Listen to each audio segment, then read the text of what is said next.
Hey everybody, welcome to Perpetual Motion with Dr. Mo Anderson. I'm just going to jump right in. Did you guys see the 63rd Annual Grammy Awards this week? Oh my goodness. Everybody's talking about that performance by Cardi B and Megan Thee Stallion.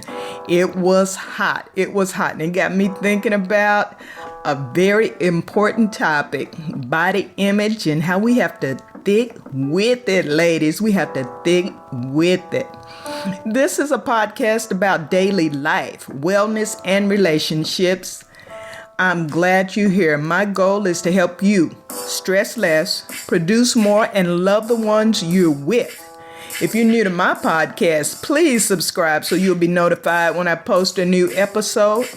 And if you hear something that inspires you or makes you smile, go ahead and hit that like button.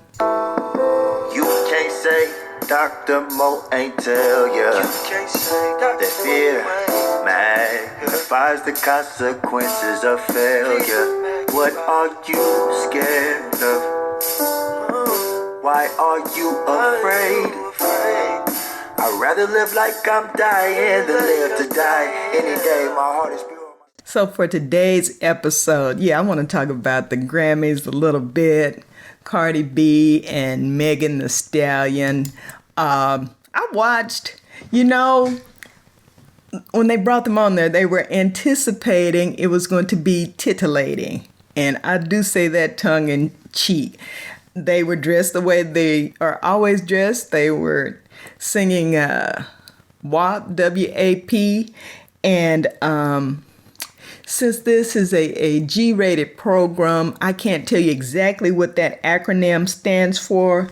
But let's put it this way. If a hot flash is a personal power surge, let's say WAP, WAP is a personal tsunami. Let's just leave it like that. And did those ladies perform? It was pretty amazing.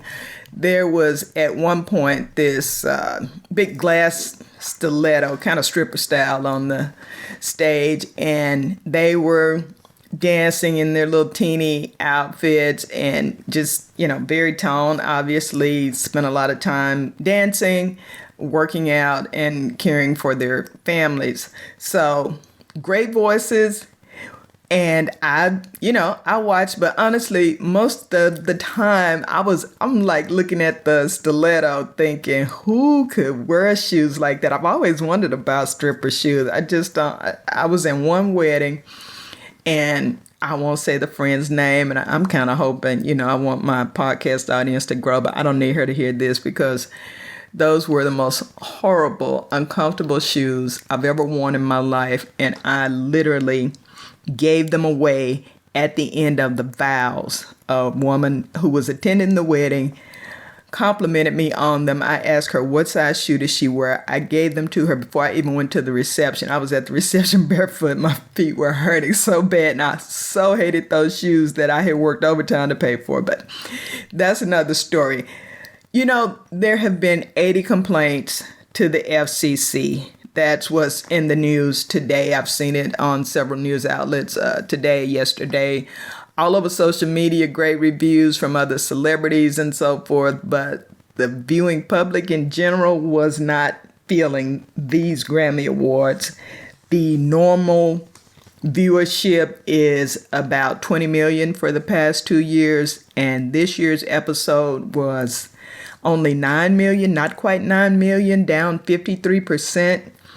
And I don't think it was their performance. I don't think people were watching and just turned off. That's not even how Nielsen works. But the other part that was just weird about it, if I have to watch virtual award shows, virtual Emmys, Grammys, or whatever, I'm getting to where I kind of like seeing the people at home with their decor and maybe their dog in the background or whatever.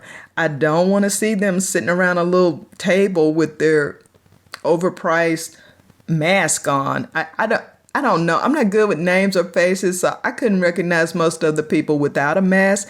But with a mask on, it was just boring. The performances were good, but a lot of it is just seeing them interact with each other, watching their facial expressions when they don't win. I think we all know that feeling, like that fifth grade, I should have gotten the best attendance award. Well, anyway, I won't go on about that. But I saw some nasty comments about these ladies' bodies, and I'm like, are we still body shaming? Are we at that point? We've got models on the runway. We've got full figure, they're calling them. They look like a size 6 to me, but still a lot bigger than they used to be. I mean, they can't see every rib like you can probably see on me for reasons I've discussed in other podcasts. But I mean, let's get past it. We've all been sitting at home, eating ho-hos for the past year, over a year now, of stay at home and coronavirus. And we've all put on weight, frankly. And honestly, there is no perfect size. There is no ideal. We're attracted to what we're attracted to. And the time of a few people getting to decide what's attractive, what's a perfect body, what's a perfect nose with your cheekbones and your strong jawline, shit like that's over with. That is over with. If you can sing, you can sing. And if you can dance, you can dance. If you can be happy, then just be happy. You don't need anyone to judge you on that. You do what you do. And we know a lot of these alleged perfect looking people really don't feel good about themselves. I mean, it doesn't fail. 5 years later, we find out that they were bulimic or cutting themselves or being abused by somebody. So, I mean, I don't know why anybody even believes the hype. Anyway, just get you some comfortable clothes and find somebody to love and just live your life. So and I've been on both ends of this spectrum. I had my stomach removed because of cancer, and it was rough. It's like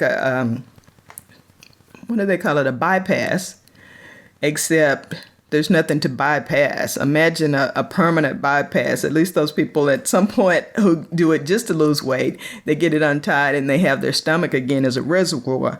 Well, because of that, because I had to learn to eat again, and it was tough, I lost over 40 pounds in a couple of months. It was insane. Skin sagging, literally could see vertebrae, ribs, everything. I was weak. I felt bad. I went from a size 8'10" to a 0, might have been a 00 at one point. Couldn't wear my clothes. And I really, I felt horrible. But it wasn't so much because I was thin. It was because I had looked a certain way for so long. And so I know that the problem is within yourself. Other people were being very supportive. Obviously, what I had gone through, nobody was, anything openly critical. I could tell from their little hugs and that little tap on the back that they were, kind of feeling sorry for me and worried that I might break.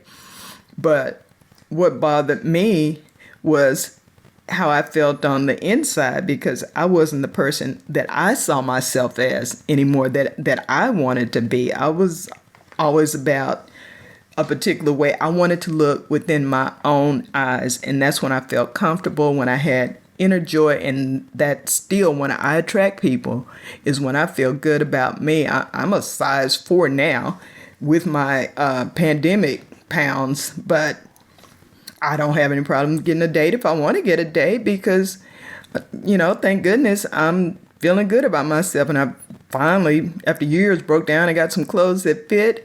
And I'm just going right on with my life. And we know from research that it's not the circumstances. It's really your personality that determine, where you're going to bounce back to after you fall.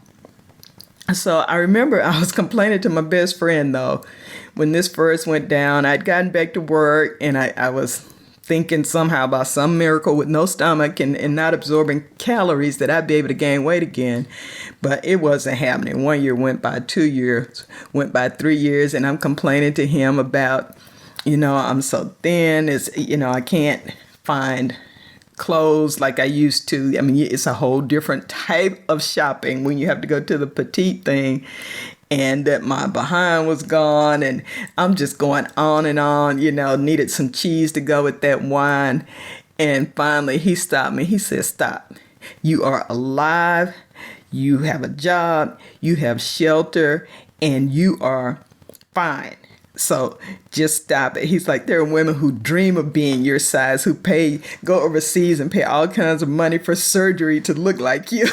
And I needed it. It was an awakening to count your blessings, just count your blessings and be thankful for what's going on in your life.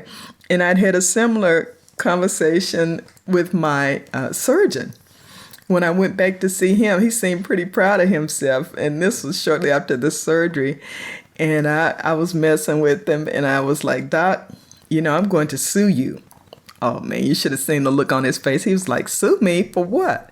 And I said, "I gave you permission. I signed informed consent for you to remove some organs. We agreed on that for my health, for my long-term welfare.